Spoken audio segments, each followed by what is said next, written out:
Hello बच्चों, कैसे हो? सब बढ़िया, एकदम मजे में। तो मैं चिंतन देसाई आप सबका बहुत बहुत स्वागत करता हूं हमारे ये फिजिक्स चैनल में। तो बच्चों, आज हम देखने वाले हैं force between two parallel current carrying wire. बच्चों, अगर दो ऐसे आपको वायर दिए जाए जिन दोनों में से करंट का फ्लो है, तो क्या ये दोनों के बीच में कोई फोर्स लगेगा? बच्चों, अगर देखने जाए तो किसी भी एक वायर को अगर कंसीडर किया जाए और उसमें से अगर करंट का फ्लो है, तो वो करंट कैरिंग कंडक्टर अपने सराउंडिंग में फोर्स लगाएगा, क्योंकि वो वहां पे मैग्नेटिक फील्ड प्रोवाइड कर रहा है। यस और नो? अपने सराउंडिंग में वो अपनी मैग्नेटिक फील्ड इंटेंसिटी प्रोवाइड करेगा। जैसे कि ये वायर है, अगर इसमें से करंट का फ्लो है तो वह अपने सराउंडिंग में मैग्नेटिक फील्ड प्रोवाइड करेगा। और सोचो, अगर यही वायर के मैग्नेटिक फील्ड में अगर मैं दूसरा कोई एक वायर लेके आऊं जिसके अंदर से भी चार्ज का फ्लो हो रहा है, तो कहीं ना कहीं ये वायर इसके ऊपर मैग्नेटिक फोर्स लगाएगा। अरे उतना ही नहीं, ये वायर इसके ऊपर भी मैग्नेटिक फोर्स लगाएगा, क्योंकि आफ्टर ऑल ये वाला जो भी वायर है, करंट कैरिंग वायर, वो इसके मैग्नेटिक फील्ड में है। Yes no? मतलब कि दोनों को देखोगे तो दोनों एक दूसरे के मैग्नेटिक फील्ड में है, तो कहीं ना कहीं ये दोनों एक दूसरे के ऊपर फोर्स लगाएंगे। ये तो बात ऐसी होती है कि एक चार्ज है, एक चार्ज की वजह से उसका एक इलेक्ट्रिक फील्ड था और आपने किसी एक चार्ज को वहां पे लाके उसके फील्ड के अंदर रखा, तो उसके ऊपर वही फोर्स लगने लगेगा। यस और नो? सीधी सी बात है। इसी तरह आप उल्टा सोचो कि ये वाला चार्ज था, इसका इलेक्ट्रिक फील्ड था, और यहां पे दूसरे चार्ज को लाते हो इसके फील्ड के अंदर, तो इसके ऊपर फोर्स लगने लगता है।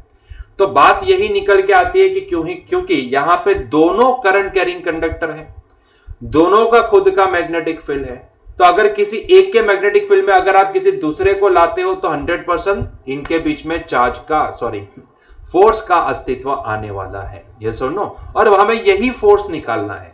अगर आप आपके घर में देखोगे तो जो सारे वायरिंग वगैरह किया जाता है ना, उसमें ये जो वायर होते हैं ना, वो सभी एक दूसरे से पैरेलल होते हैं। यस और नो? ध्यान से देखना, तो वो दूसरे से पैरेलल, नजदीक नजदीक होते हैं। यस और नो? छोटी सी, अभी तो कंसिल वायरिंग का जमाना है, तो कंसिल वायरिंग में तो खींचो खींच, मतलब ठुसा ठुसा के भर दिया जाता है वायरिंग को। ठीक है? मतलब कि बीच में जगह भी नहीं रखी जाती। पहले ना ऐसे पट्टियां लगाते थे और उसमें वायरिंग करते थे, तो पट्टिया में जगह जगह थोड़ी ज्यादा रहती थी, और वायरिंग भी करते थे तो छोटे छोटे, मतलब कि इन दोनों के बीच में गैप भी रहता था। अभी तो ठूसा ठूसा के भर देते हैं कंसिल वायरिंग में। यस और नो? खैर, उसकी बात हमें नहीं करनी है। सवाल यह है कि क्या हमारे घर में जो इलेक्ट्रिसिटी का करंट आता है, मतलब कि तार में से चार्ज का फ्लो होता है, क्या उनके बीच में भी कोई फोर्स लगता है? जी बिल्कुल, उनके बीच में भी फोर्स लगता है। कौन सा वाला? Current carrying charge, current carrying conductor हमेशा मैग्नेटिक फील्ड प्रोवाइड करता है, तो कहीं ना कहीं एक तार, एक वायर दूसरे वायर के ऊपर फोर्स लगेगा। सिमिलरली ये दूसरा वायर पहले वायर के ऊपर फोर्स लगाएगा। मतलब कि सभी वायर, क्योंकि उनके अंदर से करंट का फ्लो है, तो सभी एक दूसरे के ऊपर फोर्स लगाएंगे। यस और नो? तो अभी सवाल ये होगा कि सर, तो फिर वो चिपकते क्यों नहीं? इसके पीछे का रीजन ये कि बच्चों, पहले तो वो कोटेड होते हैं, वो कोटिंग किया जाता है, उनको कोटेड होते हैं, मतलब कि इंसुलेटेड, क्योंकि उनको पता है कि अगर अगर मैग्नेटिक फोर्स की वजह से अगर उनके बीच में अट्रैक्शन हुआ, कब अट्रैक्शन होता है, कब रिपल्जन होता है, वो भी समझ में आ जाएगा। यहां पे डायरेक्शन से वो भी समझ में आ जाएगा। लेकिन अगर अट्रैक्शन हो तो वो अगर एक दूसरे के साथ चिपक जाए, तो कहीं ना कहीं शॉर्ट सर्किट ना हो जाए। अगर नेकेड तार होते हैं ना, तो शॉर्ट सर्किट होने का पूरा चांस रहता है। यस और नो? इसीलिए उसको पहले तो कोटेड किया जाता है, इंसुलेटेड वायर होते हैं। दूसरी चीज, उनके बीच में आने वाला फोर्स इतना भी बड़ा नहीं होता है जितना हम समझते हैं कि वो 100% चिपक जाए। वो छोटा सा फोर्स लगता है। ठीक है? तो इसीलिए वो कभी चिपकते नहीं है, इतना फटाक करके चिपकते नहीं, जैसे करंट का फ्लो कर चिपक जाए, ऐसा नहीं होगा। ठीक है? तो आज हम यही स्टडी करने वाले हैं कि एक करंट कैरिंग वायर दूसरे करंट कैरिंग वायर के ऊपर कितना मैग्नेटिक फोर्स लगा सकता है। यस और नो? बच्चों, मैं हमेशा बोलता हूं कि पहले ना इंटेंसिटी पढ़ो। अगर मैंने बोला कि भाई यहां पे किसी एक चार्ज के ऊपर ये वाले स्टैटिक चार्ज ने कोई इलेक्ट्रोस्टैटिक फोर्स लगाया, तो मेरे दिमाग में पहले यही क्वेश्चन आता है कि ये वाला स्टैटिक चार्ज यहां पे, ये वाला यहां पे रखा, तो इसके ऊपर इसने फोर्स लगाया। अगर ये नहीं था, तब यहां पे किसका एग्जिस्टेंस था?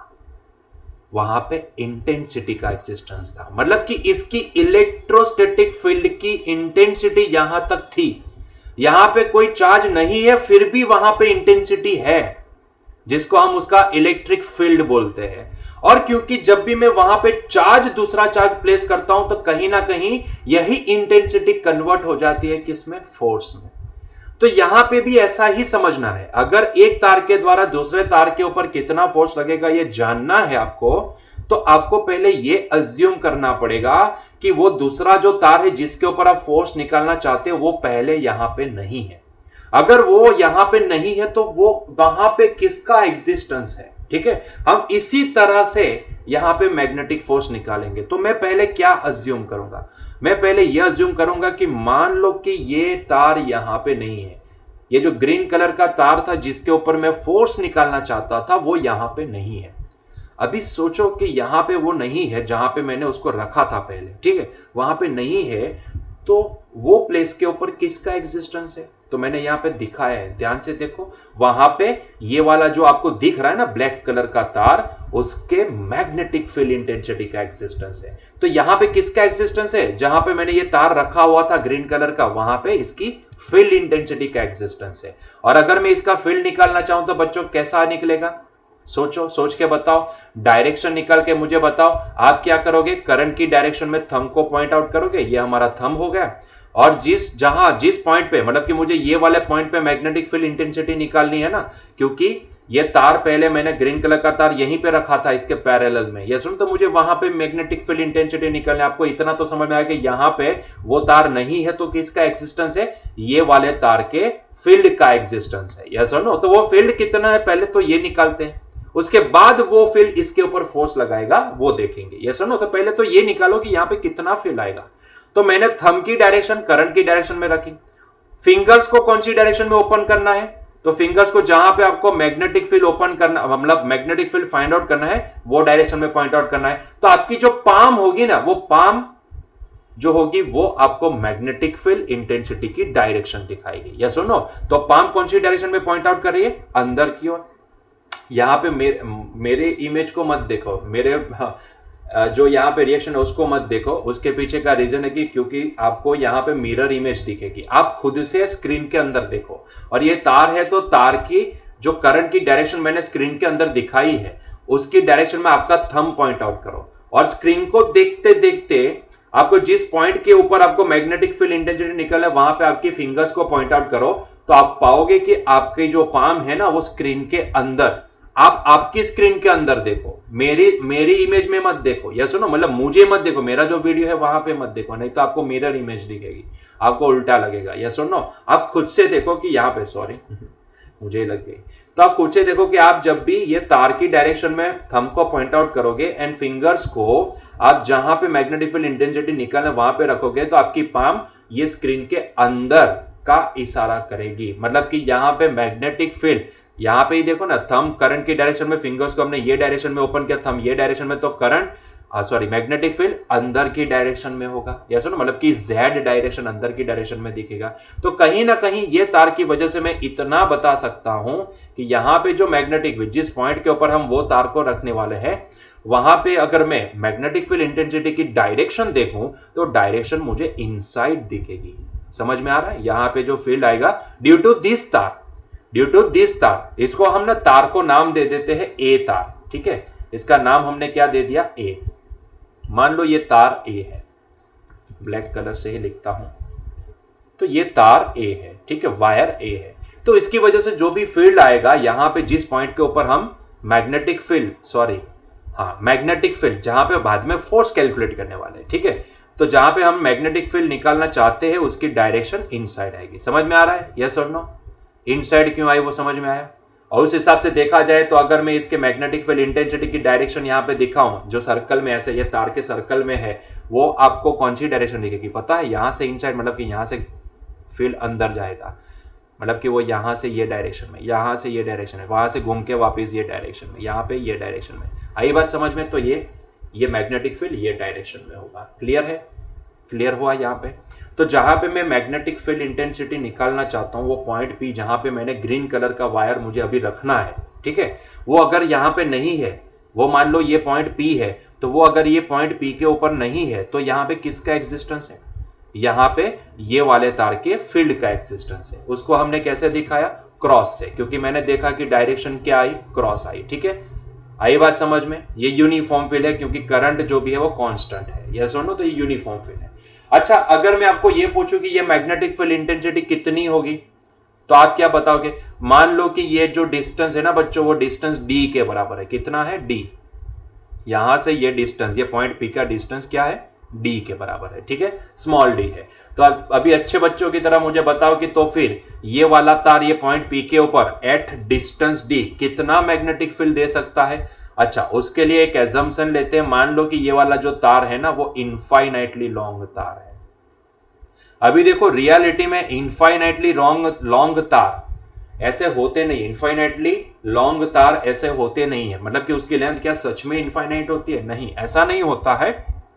एक्चुअल में ये जो तार होता है ना, उसका जो डायमीटर होता है ना, उसके कंपैरिजन में उसकी लेंथ लंबी होती है। या सुनो, या फिर ऐसा समझो कि आपके घर में एक रूम से दूसरे रूम तक आपने किसी तार को खींचा तो कितनी लंबी लेंथ हुई? या सुनो, इनफाइनाइट का मतलब यहां पे डायमेंशन के हिसाब से इनफाइनाइट समझना है। या सुनो, वो मोटा तार नहीं, पतला तार है और उसकी लेंथ लंबी है। यस और नो, आपके एक रूम के अंदर एक वायरिंग करने के लिए आपने 1 मीटर का वायर लगाया, ठीक है, लेकिन वो वायर पतला सा था तो उसका डायमीटर आप देखोगे उसके सामने ये लेंथ बहुत ही बड़ी होती है। यस और नो, तो इसको हम क्या बोलेंगे? Infinitely long wire. ठीक है, डायमेंशन के हिसाब से आपको समझना है उसको। ठीक है, तो बोलो, सोचो यहां पे अगर ये इनफाइनाइटली लॉन्ग वायर है तो उसकी वजह से पॉइंट पी के ऊपर कितना मैग्नेटिक फील्ड आ सकता है?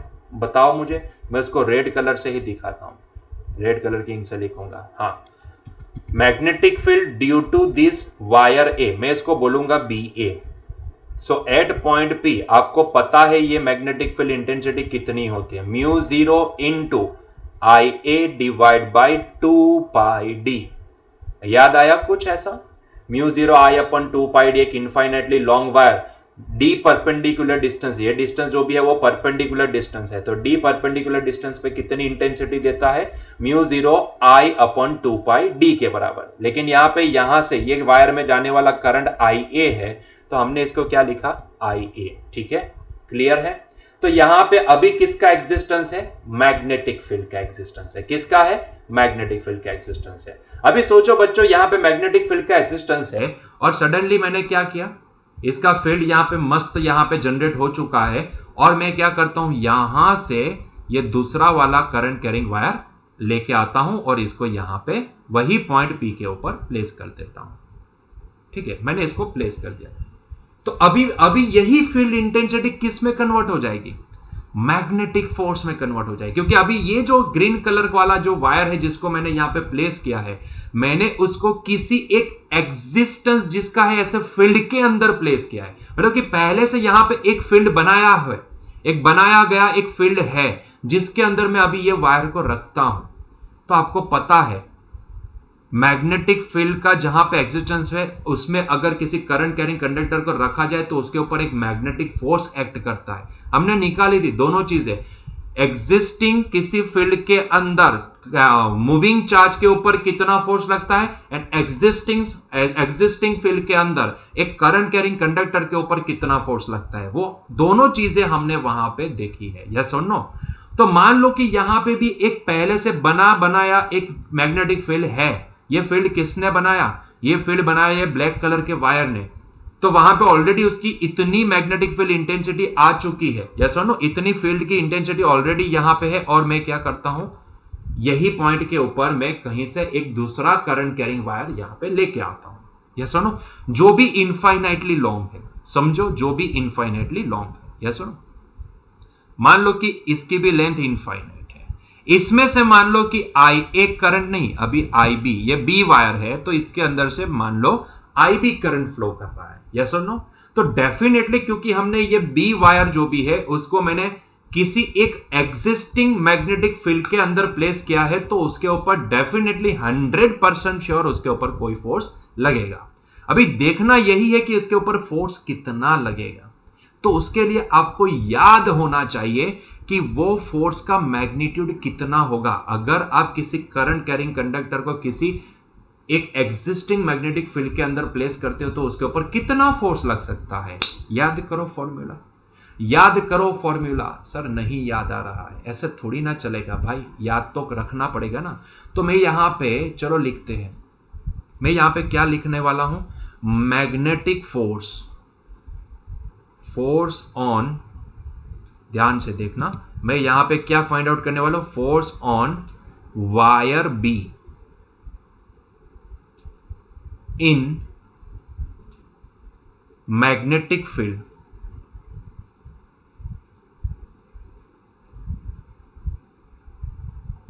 B A. ठीक है, तो बी ए फील्ड के अंदर ये वायर बी के ऊपर कितना फोर्स लगेगा। मान लो कि मैं ये बोलूंगा कि force on B that is F B due to A, force which is acting on B due to A, क्योंकि ये जो मैग्नेटिक फील्ड जो बना मैग्नेटिक फील्ड है वो किसने बनाया है, वायर ए ने बनाया है। ठीक है, तो वायर ए ने यहां पे फील्ड बनाया है, इसीलिए मैं इसको लिखूंगा force on B due to A. ठीक है, वो कितना होगा, याद करो वो फोर्स का वैल्यू कितना होता था, कितना होता था याद करो। क्या आपको यह फॉर्मूला याद नहीं आ रहा है, I multiply by L vector cross product with B vector, याद आया कुछ, क्योंकि यहां पे मैग्नेटिक फील्ड बी ए है तो मैं इसको लिखूंगा बी ए। याद आया कुछ, ये फॉर्मूला याद आया। ठीक है, तो यही फॉर्मूला यहां पे अप्लाई करना है, यस और नो। तो अभी वायर बी को हमने क्या किया, किसी एक एग्जिस्टिंग बनाया एक मैग्नेटिक फील्ड, जो किसने बनाया, वायर ए ने, उस फील्ड के अंदर हमने ये वायर बी को प्लेस कर दिया। तो definitely that intensity, magnetic field पहले नहीं था तो वहां पे किसका एग्जिस्टेंस था, मैग्नेटिक फील्ड इंटेंसिटी का, वो कितनी है, बी ए के बराबर। अभी जैसे वायर को उसके अंदर प्लेस किया तो अभी क्या होगा, वही इंटेंसिटी कन्वर्ट हो जाएगी फोर्स में। मैं हमेशा यही बोलता हूं बच्चों, हमेशा पहले ना इंटेंसिटी स्टडी करो, इंटेंसिटी का एग्जिस्टेंस है तो यहां पे फोर्स एक्ट करेगा, यस और नो, क्योंकि इंटेंसिटी कहीं ना कहीं फोर्स में कन्वर्ट होती है, यस और नो। ग्रेविटेशनल फील्ड है तो फील्ड वहां तक पहुंच रहा है तो वहां पे अगर कोई मास आया तो वो खींचा चलाएगा, क्योंकि उसके ऊपर वही इंटेंसिटी फोर्स में कन्वर्ट हो जाएगी। तो पहले इंटेंसिटी पढ़ना होता है, यस और नो, क्योंकि ये ना नॉन कॉन्टैक्ट फोर्स है, ये इसको फील्ड फोर्स बोला जाता है। ग्रेविटेशनल फोर्स हो, इलेक्ट्रोस्टैटिक फोर्स हो, मैग्नेटिक फोर्स हो, वो नॉन कॉन्टैक्ट फोर्स है, मतलब कि वायरलेसली लगने वाले फोर्स है। और जब भी ऐसे फोर्स आते हैं ना तो वहां पे इंटेंसिटी वहां तक पहुंचनी जरूरी होती है, तभी तो उसको खींचने वाला फोर्स लगेगा, अगर ग्रेविटेशनल फील्ड की बात करें तो, यस और नो, क्लियर है पॉइंट। चलिए, तो वही मैग्नेटिक फील्ड इंटेंसिटी फोर्स में कन्वर्ट हो गई, तो फोर्स कुछ इतना मिला, उसको अच्छे से लिखते हैं थोड़ा, क्योंकि क्रॉस प्रोडक्ट में तो मुझे नहीं इसका आंसर देना है। अच्छा, यहां पे ये जो आई है वो कौन सा है, क्योंकि हम ये फोर्स किसके ऊपर, मतलब हमारा करंट कैरिंग कंडक्टर जिसके ऊपर फोर्स लगता है वो कौन सा है, वायर बी है। तो वायर बी के ऊपर फोर्स निकाला तो यहां पे जो करंट का वैल्यू मैंने फॉर्मूला में प्लेस किया वो भी कौन सा होगा, आई बी। ठीक है, चलो इसको अच्छे से समझ पाए, ऐसे फॉर्मेट में लिखते हैं तो ये हो जाएगा I B into L into magnitude of B A into sine theta. अभी यहां पे थीटा कितना बच्चों, थीटा कितना, किसके बीच का एंगल, ये वाले फॉर्मूला में theta is the angle between length vector as well as magnetic field. अभी ध्यान से देखो, लेंथ वेक्टर ये डायरेक्शन में, कौन सी डायरेक्शन में, ये डायरेक्शन में। ठीक है, इसमें से करंट कौन सी डायरेक्शन में, वायर बी में से करंट कौन सी डायरेक्शन में जा रहा है, उस डायरेक्शन में लेंथ वेक्टर है। और मैग्नेटिक फील्ड कौन सी डायरेक्शन में है, क्रॉस, मतलब कि इनसाइड। तो जब भी यहां पे देखो लेंथ वेक्टर वाई डायरेक्शन में, मैग्नेटिक फील्ड इनसाइड मतलब कि जेड डायरेक्शन में, तो दोनों के बीच का एंगल कितना होगा, 90 डिग्री। क्रॉस और ये डायरेक्शन, ये दोनों के बीच का एंगल कितना हो सकता है, सोच के बताओ मुझे, 90 डिग्री है कि नहीं, क्योंकि लेंथ वेक्टर वाई डायरेक्शन में और ये जो क्रॉस मैग्नेटिक फील्ड है वो क्रॉस से दिखा है ना, मतलब कि इनसाइड जा रहा है, इनसाइड द स्क्रीन है, यस और नो। तो इसका मतलब ये होता है कि दोनों के बीच का एंगल कितना, 90 डिग्री होगा। तो यहां पे साइन 90 मुझे लिखना पड़ेगा, तो ये साइन 90 हो गया। साइन 90 का वैल्यू कितना होता है, 1 होता है बच्चों, तो ये हो गया I B into L into B A. So इतना फोर्स लगेगा ये वायर बी के ऊपर ड्यू टू ए, है कि नहीं। क्या इसको और अच्छे से लिखे, जी हां, क्योंकि हमें यहां पे बी ए का वैल्यू पता है, we know the value of B A, yes और नो। तो हमें यहां पे बी ए का वैल्यू पता है, तो इसलिए मैं यहां पे बी ए की वैल्यू प्लेस करूंगा। तो ये वैल्यू अगर हम प्लेस करें तो ये हो जाएगी म्यू 0 आई ए अपॉन 2 पाई डी। ठीक है, मतलब कि इसको अच्छे से लिखे तो ये हो जाएगा mu zero I A into I B into L divide by 2πd, है कि नहीं? 2πd। क्लियर है बच्चों? अभी यहां पे ना, यहां पे जो भी फोर्स हम निकाल सकते हैं ना, वो पूरे वायर के ऊपर तो नहीं निकाल सकते ना। मतलब कि ये जो मैंने फोर्स लिखा, force which is acting on wire B due to A, F B A, ठीक है, force which is acting on wire B due to A, ये क्या पूरे वायर के ऊपर लगने वाला फोर्स है? नहीं, क्योंकि इसके पीछे का रीजन है हम ये फोर्स नहीं निकाल सकते, क्योंकि ये वायर बी को हमने क्या माना है? Infinitely long wire. यस और नो? तो जब भी इनफाइनाइटली लॉन्ग वायर जैसा कोई चीज आती है तो वहां पे हम उस वायर के किसी पर्टिकुलर रीजन के ऊपर या फिर पर्टिकुलर लेंथ के ऊपर फोर्स कितना लगता है वो निकाल सकते हैं। पूरी लेंथ के ऊपर कितना लगेगा, इट इज नॉट पॉसिबल, वो हम नहीं निकाल सकते। ठीक है, तो यहां पे जो भी एग्जिस्टेंस है, जो भी हम फोर्स निकाल सकते हो, किसके ऊपर लगने वाला फोर्स होता है? पूरे वायर बी के ऊपर नहीं, वायर बी की किसी एक स्पेसिफिक लेंथ के ऊपर, या फिर समझो वायर बी के किसी छोटे से एक सेक्शन के ऊपर, वायर बी के किसी फाइनाइट सेक्शन के ऊपर लगने वाला फोर्स यहां पे हम डिफाइन कर सकते हैं। यस और नो? तो बच्चों मैं क्या करूंगा, मैं यहां पे एक और एजम्पशन ले लूंगा। कौन सा एजम्पशन? ध्यान से देखना। कोई कलर बाकी है क्या यहां पे लेने का? ग्रीन भी आ गया, ब्लू बाकी है। अच्छा ठीक है, तो मैं क्या करूंगा, मैं यहां पे ना ये वायर जो बी है उसकी एक स्पेसिफिक लेंथ के ऊपर लगने वाला फोर्स यहां पे मेजर करूंगा। यस और नो? तो एक्चुअल में जब भी कोई वायर इनफाइनाइटली लॉन्ग होता है तो वो इनफाइनाइटली लॉन्ग वायर के ऊपर दूसरे इनफाइनाइटली लॉन्ग वायर की वजह से जो भी फोर्स निकलेगा वो पूरी लेंथ के ऊपर नहीं निकाल सकते हैं हम, उसके किसी पर्टिकुलर सेक्शन के ऊपर कितना फोर्स लगेगा वो निकाल सकते हैं। मतलब कि पर लेंथ, पर दैट पर्टिकुलर लेंथ कितना फोर्स एक्ट कर रहा है वो हम निकाल सकते हैं। यस और नो? तो यहां पे भी जो भी डेफिनेशन निकलेगी फ्रॉम दी डिफाइंड टर्म हम इसको बोल सकते हैं it is the F B A per length L. Yes और नो? तो एग्जिस्टेंस किसका है यहां पे? Force on B due to A per length L. तो मैंने ना यहां पे जो वैल्यू निकाली ना, वो वैल्यू एक्चुअल में इतनी लेंथ के ऊपर, वायर बी की इतनी लेंथ के ऊपर लगने वाले फोर्स की वैल्यू होगी। ठीक है, तो ये खास ध्यान रखिएगा जब भी दो पैरेलल वायर की वजह से बात की जाती है, पैरेलल वायर की बात की जाएगी, तो वहां पे आपको ये ध्यान में रखना है कि वो जो भी फोर्स आप निकालोगे ना, वो पर्टिकुलर लेंथ के ऊपर लगने वाला फोर्स ही डिफाइन हो सकता है। ये सुनो, तो ये F B A by L, मतलब कि एल को लेफ्ट हैंड साइड पे ले गए तो ये वैल्यू कितनी आएगी? Mu zero I A I B upon 2πd। सो इतना फोर्स लगेगा किसके ऊपर? वायर बी के ऊपर नहीं, पूरे वायर बी के ऊपर नहीं, वायर बी की किसी पर्टिकुलर एल लेंथ के ऊपर इतना फोर्स लगेगा। क्लियर है ये पॉइंट? किसी पर्टिकुलर छोटे से सेक्शन, छोटा हो या जो भी, मतलब कि एक फाइनाइट लेंथ होनी चाहिए, फाइनाइट लेंथ के ऊपर लगने वाला फोर्स कितना होगा? Mu zero I A I B upon 2πd। Clear है ये पॉइंट? क्लियर है? बहुत ही सिंपल पॉइंट है। यस और नो? अभी बच्चों मुझे क्या करना है, मुझे इसकी डायरेक्शन भी निकालनी है। ये फोर्स तो मैंने लिख लिया, लेकिन what should be the direction of that force? मतलब कि ये जो तार है उसके ऊपर कौन सी डायरेक्शन में फोर्स लगेगा? क्या टुवर्ड्स दिस वायर ए या अवे टू दी वायर ए, वो भी मुझे निकालना है। तो क्या फोर्स की डायरेक्शन आप नहीं निकाल सकते? आसानी से निकाल सकते हैं ना। कौन सा वाला लॉ अप्लाई करेंगे? Right hand palm rule. हर एक जगह पे भैया मैंने बोला था कि मैग्नेटिक फील्ड इंटेंसिटी निकालनी हो या फोर्स की डायरेक्शन निकालनी हो, दोनों जगह पे राइट हैंड पाम रूल लगा दो, आराम से आपको डायरेक्शन मिल जाएगी। यस और नो? तो चलिए यहां पे राइट हैंड पाम रूल लगाते हैं। ध्यान से देखो, मेरे वीडियो में मत देखो, आप स्क्रीन के ऊपर फोकस करो, जहां पे मैंने वायर वगैरह ड्रॉ किया वहां पे देखो, और जैसा मैं बोलता जाऊं वैसे देखते जाओ, आप भी अप्लाई करते जाओ, आपको डायरेक्शन समझ में आ जाएगी। ठीक है, राइट हैंड पाम रूल क्या बोलता है? फोर्स की डायरेक्शन निकालने के लिए थंब को कौन सी डायरेक्शन में पॉइंट आउट करना है? करंट की डायरेक्शन में। एंड फिंगर्स को कौन सी डायरेक्शन में पॉइंट आउट करना है? जिस डायरेक्शन में मैग्नेटिक फील्ड है वो डायरेक्शन में। तो आपकी जो पाम होगी वो क्या डायरेक्शन प्रोवाइड करेगी? पाम आपकी फोर्स की डायरेक्शन प्रोवाइड करेगी। तो मेरे वीडियो में मत देखो, ये स्क्रीन के ऊपर जहां पे मैंने ये फिगर बनाई है, वायर बनाया है, वहां पे देखो और आपका राइट हैंड लो और वहां पे प्लेस करो।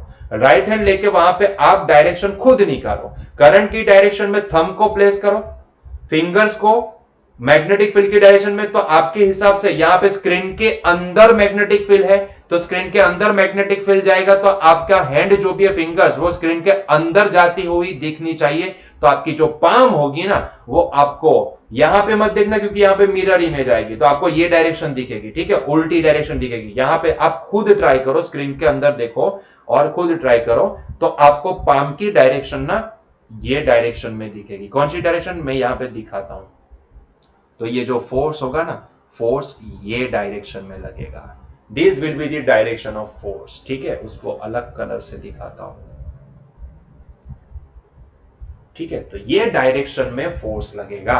करंट कैरिंग कंडक्टर ए की वजह से बी वायर के ऊपर कौन सी डायरेक्शन में फोर्स लगा, ये डायरेक्शन में। यहां पे मत देखो, अंदर देखो, आप अंदर देखो, आपको समझ में आ जाएगा, यस और नो। तो ये डायरेक्शन में एफ बी ए लगेगा। एफ बी ए की डायरेक्शन क्या होगी, ये डायरेक्शन, ठीक है। क्लियर हुआ, मतलब कि ये तो अट्रैक्टिव नेचर वाला फोर्स होना चाहिए, ये तो अट्रैक्टिव नेचर वाला फोर्स होना चाहिए, है कि नहीं, है कि नहीं। अभी देखो, अकॉर्डिंग टू द एनएलएम 3 दुनिया में कोई भी फोर्स अकेला एग्जिस्ट नहीं करता है।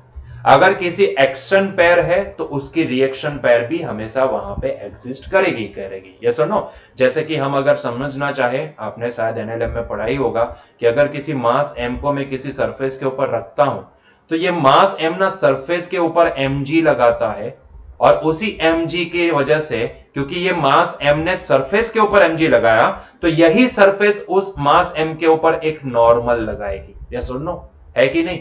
तो ये क्या हुआ, ये mg किसके ऊपर लगा, mg लगा नीचे वाली सरफेस के ऊपर, मास m ने अपना mg वो नीचे वाली सरफेस के ऊपर लगाया, तो ये सरफेस ने क्या किया, उसको नॉर्मल लगा दिया अपोजिट डायरेक्शन में। तो यहां पे मास m ने कुछ एक्शन किया, सरफेस ने उसका रिएक्शन दिया, है कि नहीं। तो दुनिया में कोई भी फोर्स हो, वो कभी भी, हमेशा याद रखो, कभी भी अकेले एग्जिस्ट नहीं करते हैं। यही तो न्यूटन जी ने समझाया था थर्ड लॉ के अंदर, यस और नो। जैसे कि आप किसी रस्सी के ऊपर चढ़ रहे हो, तो आप क्या करते हो, रस्सी को नीचे खींचते हो, ऐसे रस्सी को आप नीचे खींचते हो और रस्सी आपको ऊपर खींचती है, यस और नो। तो देखो, दोनों अपोजिट डायरेक्शन में होते हैं। यहां पे भी देखो, mg सरफेस के ऊपर लगा नीचे की डायरेक्शन, तो सरफेस ने अपोजिट डायरेक्शन में नॉर्मल लगा। रस्सी को आप नीचे खींचोगे क्योंकि आप कुछ एक्शन दे रहे हो रस्सी के ऊपर, तो रस्सी को आप नीचे खींचोगे, और रस्सी आपको क्या करेगी, रिएक्शन के तौर पे आपको ऊपर खींचेगी, यस और नो। एक्शन रिएक्शन पे अपोजिट डायरेक्शन, यस और नो। पुलअप्स लगाए हो क्या कभी, पुलअप्स, तो पुलअप्स लगाने के टाइम पे आप बार को नीचे खींचते हो, आपने एक्शन लगाया, बार आपको क्या करता है, ऊपर खींचता है। एक्शन रिएक्शन पर बार ने आपको रिएक्शन दिया, और रिएक्शन के तौर पे उसने आपको अपोजिट डायरेक्शन में फोर्स लगा के खींचा, ये सुनो। पुशअप्स लगाते हो, जब भी ऊपर उठना चाहते हो पुशअप्स लगाने के टाइम पे, तब आप जमीन को नीचे धकेलते हो, और जमीन क्या करती है, आपको रिएक्शन के तौर पे ऊपर धकेलती है, ये सुनो। तो दुनिया में कहीं पे भी चले जाओ भाई, एक्शन रिएक्शन पर कोई भी फोर्स हो, अकेला एग्जिस्ट नहीं करेगा। कहने का मतलब यह है, कहने का तात्पर्य यहां पे यह है कि जितना फोर्स यह तार बी के ऊपर ए की वजह से लगा, एग्जैक्टली उतना ही फोर्स अपोजिट डायरेक्शन में तार बी की वजह से तार ए के ऊपर लगेगा, यस और नो। मतलब कि दोनों के मैग्नीट्यूड तो सेम ही आएंगे, यही मैग्नीट्यूड आएगा। एफ बी ए की बात करो या फिर एफ ए बी की बात करो, दोनों मैग्नीट्यूड वाइज सेम होंगे, यस और नो, बस उनकी डायरेक्शन अलग होगी। तो हमने यहां पे क्या देखा, हमने यहां पे ये देखा कि यहां पे दोनों तार के बीच में कौन सा फोर्स लगा, अट्रैक्टिव नेचर वाला फोर्स लगा। मतलब ये दोनों तो एक दूसरे को अट्रैक्ट कर रहे हैं ना, ध्यान से देखो। तो क्या आपको यहां पे ये समझ में आया कि जब भी कोई दो करंट कैरिंग वायर हो, जैसे कि ये दोनों है, अगर दोनों में एक ही डायरेक्शन में, सेम डायरेक्शन में करंट का फ्लो है, इसमें भी ऊपर की डायरेक्शन में, इसमें भी ऊपर की डायरेक्शन में, तो इन दोनों के बीच में हमेशा अट्रैक्शन होगा, यस और नो, हमेशा अट्रैक्शन होगा, है कि नहीं, यस और नो। तो इसका मतलब यह हुआ कि किसी एक के अंदर ऊपर की डायरेक्शन में, किसी एक के अंदर नीचे की डायरेक्शन में करंट है, तो दोनों के बीच में रिपल्जन होगा, यस और नो। तो यहां से हमारा आखिरी पॉइंट आता है कि अगर दो तार में, लास्ट पॉइंट, ठीक है, नोट करना है यहां पे आपको कि अगर दो इनफाइनाइटली लॉन्ग वायर है, दोनों के अंदर सेम डायरेक्शन में करंट है, तो ये दोनों केस में चाहे करंट का वैल्यू जो भी हो, दोनों में करंट की डायरेक्शन सेम होनी चाहिए, तो यहां पे इन दोनों के बीच में एट्रैक्शन होगा। क्या लिखे हम, दोनों के बीच में एट्रैक्शन होगा, यस और नो।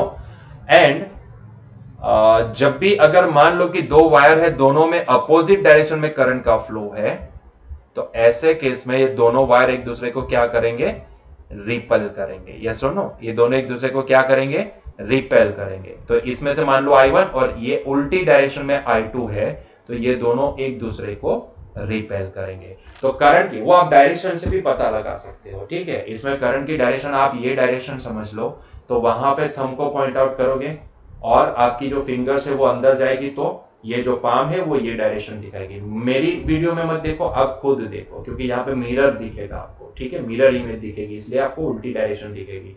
तो ये डायरेक्शन पॉइंट आउट करेगी, यस नो। तो ये सीधी सी बात है, आप समझ सकते हो।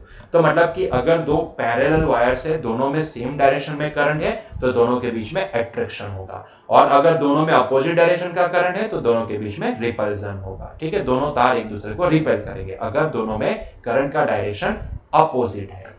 क्लियर हुआ यहां तक पॉइंट, ठीक है, क्लियर है। तो force between two parallel current carrying wire, क्या समझ में आ गया। ये खास ध्यान रखना कि यहां पे हम किसी पर्टिकुलर फाइनाइट लेंथ के ऊपर कितना फोर्स लगेगा वही निकाल सकते हैं, वही यहां पे डिफाइन है। ये एक डिफाइन टर्म है, यस नो, तो वही डिफाइन टर्म है। इसीलिए हमें पर लेंथ एल हमें ये फोर्स लगा मतलब फाइंड आउट करना पड़ता है, यस नो। क्लियर हुआ यहां तक, ठीक है। तो यहां पे हमारा आज का लेक्चर एंड करते हैं, मिलते हैं नेक्स्ट लेक्चर में। Till that enjoy your day, bye bye.